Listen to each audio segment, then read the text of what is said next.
In this episode of Immortal Egypt, we'll take a deep dive into the factors that led to the end of the Pyramid Age. The construction of the pyramids spanned over a period of 1,000 years. From the 4th to the 2nd century BC, during the Old and Middle Kingdoms. Why did the Egyptians stop building them? Well, there were several reasons. And just like today, the answer is probably a combination of everything.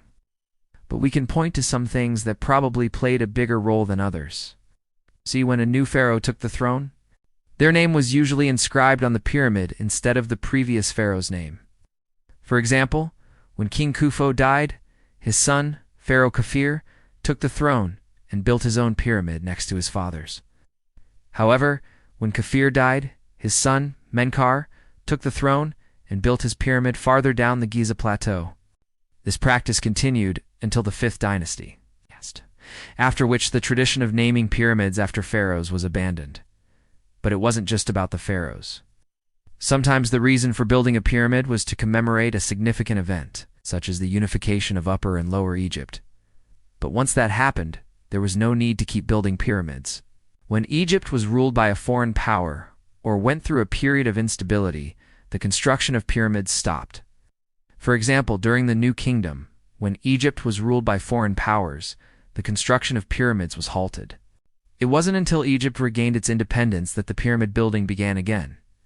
Building pyramids required a lot of resources, including manpower, materials, and money. Over time, these resources became more scarce, making it difficult to fund such large-scale projects.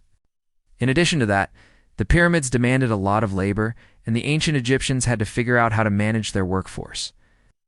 They tried different methods to organize the workers, but eventually the pyramids just became too expensive to maintain.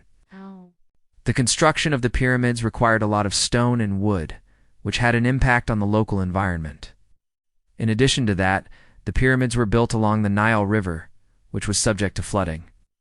Over time, the flooding patterns changed, which made it difficult to build on the riverbanks. And finally, there was the issue of the afterlife. The ancient Egyptians believed that the pharaohs would become gods after they died. But over time, this belief changed, and the pharaohs were no longer seen as gods.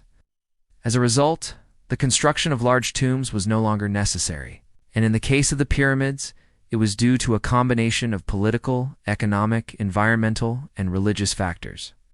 So the next time you see a pyramid, remember the thousands of people who worked tirelessly to build it and the changing times that eventually led to the end of the Pyramid Age. The Pyramid Age's end marked a new chapter in Egypt's history. What lessons does it hold for us